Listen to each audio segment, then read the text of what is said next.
ನಮಸ್ಕಾರ ಎಲ್ರಿಗೂ. ಬೆಳಗ್ಗೆನೇ ಎದ್ದು ನೋಡಿದ್ರೆ ಬೆಂಗಳೂರಲ್ಲಿ ಪಿರಿ ಪಿರಿ ಮಳೆ ಶುರುವಾಗಿತ್ತು. ಎಂಥ ಮರೆ ಸಾವು, ಬೆಳಗ್ಗೆನೇ ಮಳೆ ಅಂದ್ಕೊಂಡು ಎಲ್ಲಾದರೂ ಹೋಗಬೇಕಲ್ಲ ಅಂತ ಪ್ಲ್ಯಾನ್ ಮಾಡಿ ಟೆಂಪಲ್ಗೆ ಹೋಗೋಣ ಅಂತ ಡಿಸೈಡ್ ಮಾಡಿದ್ವಿ. 11 ಗಂಟೆ ತನಕ ಮಳೆ ನಿಲ್ಲುತ್ತಾ ಅಂತ ವೆಯ್ಟ್ ಮಾಡಿದ್ವಿ. ಆದರೆ ಯಾಕೋ ಕಣೆ ಈ ಮಳೆ ನಿಲ್ಲೋ ಥರನೇ ಕಾಣಿಸ್ತಿರ್ಲಿಲ್ಲ.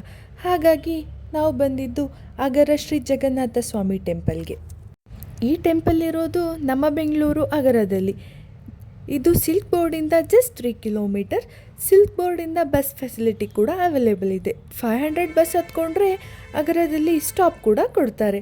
ಹಾಗೆ ಟೆಂಪಲ್ ಟೈಮಿಂಗ್ಸ್ ಬಂದು ಮಾರ್ನಿಂಗ್ 6 o'clock ಆಫ್ಟರ್ನೂನ್ 1:30 ತನಕ, ಹಾಗೆ evening after 6 o'clock temple open ಇರುತ್ತೆ.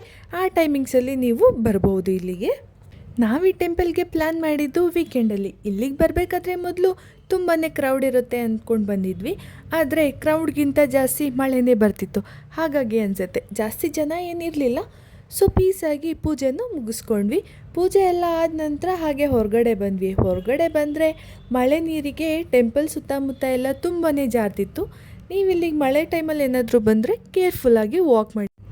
ಶ್ರೀ ಜಗನ್ನಾಥ ಸ್ವಾಮಿ ಬಗ್ಗೆ ಹೇಳಬೇಕಂದ್ರೆ, ಅಥವಾ ಶ್ರೀ ಭಗವಾನ್ ಜಗನ್ನಾಥ ದೇವಾಲಯದ ಉಗಮಕ್ಕೆ ಸಂಬಂಧಿಸಿದ ಸಾಂಪ್ರದಾಯಿಕತೆಗಳನ್ನ ಹೇಳಬೇಕು ಅಂದರೆ, ತ್ರೇತಾಯುಗದ ಕೊನೆಯಲ್ಲಿ ಜಗನ್ನಾಥ ಅಂದರೆ ವಿಷ್ಣುವಿನ ದೇವರೂಪ ಅಂತ ಕರೀತಾರೆ.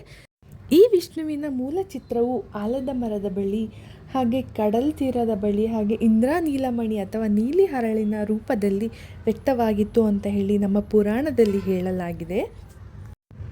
ಈ ವಿಷ್ಣುವಿನ ರೂಪ ಏನಿದೆ ಹರಳಿನ ರೂಪದಲ್ಲಿ ವ್ಯಕ್ತವಾಗಿತ್ತು ಅಂತ ಹೇಳ್ತಾರಲ್ವ, ಅದು ತ್ವರಿತವಾಗಿ ಹಾಗೆ ಮೋಕ್ಷವನ್ನು ನೀಡುವಷ್ಟು ಪ್ರಕಾಶಮಾನವಾಗಿತ್ತು ಅಂತ ಹೇಳಿ ನಮ್ಮ ಪುರಾಣಗಳಲ್ಲಿ ವ್ಯಕ್ತಪಡಿಸಲಾಗಿದೆ. ಸೊ ಅಷ್ಟು ಪ್ರಕಾಶಮಾನವಾಗಿತ್ತು. ಅದರಿಂದ ದೇವಧರ್ಮನು ಅಥವಾ ಯಮಧರ್ಮನು ಅದನ್ನು ಭೂಮಿಯ ಅಡಿಯಲ್ಲಿ ಮರೆ ಮಾಡಲು ಬಯಸಿದ್ದನು, ಹಾಗೆ ಯಶಸ್ವಿಯಾದನು ಅಂತ ಕೂಡ ಪುರಾಣ ಕಥೆಗಳಲ್ಲಿ ಹೇಳಲಾಗಿದೆ. ಇದಿಷ್ಟು ತ್ರೇತಾಯುಗದಲ್ಲಿ ನಡೆದರೆ, ದ್ವಾಪರ ಯುಗದಲ್ಲಿ ಮಾಲ್ಪದ ರಾಜ ಇಂದ್ರದುಮ್ಯ ಆ ಅದ್ಭುತ ದೇವಧರ್ಮ ಅಥವಾ ಯಮಧರ್ಮ ಏನು ಅದ್ಭುತ ಇಂದ್ರನೀಲವನ್ನು ಅಡಗಿಸಿ ಇಡ್ತಾರೆ ಭೂಮಿ ಅಡಿಯಲ್ಲಿ. ಸೊ ಅದನ್ನು ಹುಡ್ಕೋದೇ ನನ್ನ ಮುಖ್ಯ ಗುರಿ ಅಂತ ಹೇಳಿಬಿಟ್ಟು ಕಠಿಣ ತಪಸ್ಸಿಗೆ ಕೂರ್ತಾರೆ. ಅದಾದ ನಂತರ ಆ ತಪಸ್ಸಿಗೆ ಮನಸೋತು ಇಂದ್ರ ಪ್ರತ್ಯಕ್ಷವಾಗಿ ಅವ್ರಿಗೆ ಹೇಳ್ತಾರೆ, ಪೂರಿ ಸಮುದ್ರ ತೀರಕ್ಕೆ ಹೋಗಿ ಅಲ್ಲಿ ತೇಲುವ ಮರದ ಕಾಂಡವನ್ನು ಹುಡುಕುವಂತೆ ಹೇಳಿ ಆ ಜಾಗದಲ್ಲಿ ಒಂದು ಜಗನ್ನಾಥನ ಮೂರ್ತಿಯನ್ನು ಕೆತ್ತನೆ ಮಾಡಿ ಸ್ಥಾಪನೆ ಮಾಡಲು ಸೂಚಿಸ್ತಾರೆ. ಹಾಗಾಗಿ ಪೂರಿಯಲ್ಲಿ ಜಗನ್ನಾಥ ಸ್ವಾಮಿಯ ಪ್ರತಿಷ್ಠಾಪನೆ ಆಗುತ್ತೆ ಅಂತ ಹೇಳಿಬಿಟ್ಟು ಪುರಾಣದ ಕಥೆಗಳು ಹೇಳಲಾಗುತ್ತೆ.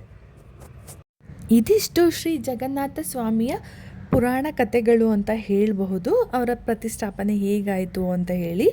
ಸೊ ಅದಾದ ನಂತರ ಪಕ್ಕದಲ್ಲೇ ಒಂದು ಆಂಜನೇಯ ಸ್ವಾಮಿ ಟೆಂಪಲ್ ಕೂಡ ಇದೆ. ಅದಂತೂ ತುಂಬಾ ಸುಂದರವಾಗಿದೆ. ಬಟ್ ನಾವು ಹೋಗಿದ್ದ ಟೈಮಿಂಗ್ಸಲ್ಲಿ ಆ ಟೆಂಪಲ್ ಕ್ಲೋಸ್ ಆಗಿತ್ತು. ಹಾಗಾಗಿಬಿಟ್ಟು ಜಗನ್ನಾಥ ಸ್ವಾಮಿ ಟೆಂಪಲ್ ನೋಡಿಕೊಂಡು ಆಂಜನೇಯ ಸ್ವಾಮಿಗೆ ಅಲ್ಲೇ ಹೊರಗಡೆಯಿಂದ ನಮಸ್ಕಾರ ಹಾಕ್ಕೊಂಡು ಬಂದ್ವಿ. ಹಾಗೆ ಮುಂದೆ ಬರಬೇಕಾದ್ರೆ ಮಾಲೆಗಳ ಅಂಗಡಿ ಕೂಡ ಒಂದು ಸಿಕ್ತು. ನಾವೆಲ್ಲ ಹೋಗಿಬಿಟ್ಟು ಏನಾದರೂ ರಕ್ಷಾದಾರ ಸಿಗುತ್ತಾ ಅಂತ ಹೇಳಿಬಿಟ್ಟು ನೋಡಿ ರಕ್ಷಾದಾರನ ತಗೊಂಡು ಅಲ್ಲಿಂದ ರಿಟರ್ನ್ ಹೊರಟ್ವಿ. ಈ ಮಳೆಯಲ್ಲಿ ನಾನಂತೂ ತುಂಬಾ ಎಂಜಾಯ್ ಮಾಡಿದೆ. ಈ ಜಾಗ ಅಂತೂ ನನಗೆ ತುಂಬಾ ಇಷ್ಟ ಆಯಿತು. ಹಾಗೆ ನಿಮ್ಮೆಲ್ರಿಗೂ ಈ ವಿಡಿಯೋ ತುಂಬಾ ಇಷ್ಟ ಆಗಿದೆ ಅಂತ ಅಂದ್ಕೊಳ್ತೀನಿ. ಈ ವಿಡಿಯೋ ಇಷ್ಟ ಆಗಿದ್ದರೆ ದಯವಿಟ್ಟು ಮಲೆನಾಡು ಲಾಗ್ಸ್ ಚಾನಲನ್ನು ಸಬ್ಸ್ಕ್ರೈಬ್ ಮಾಡೋದನ್ನು ಮರಿಬೇಡಿ. ಹಾಗೆ ಲೈಕ್ ಮಾಡಿ, ಶೇರ್ ಮಾಡಿ, ಸಪೋರ್ಟ್ ಮಾಡೋದನ್ನಂತೂ ಮರಿಬೇಡಿ. ಇದೇ ಥರ ಮುಂದಿನ ವಿಡಿಯೋದಲ್ಲಿ ಸಿಗ್ತೀನಿ. Thank you so much for watching.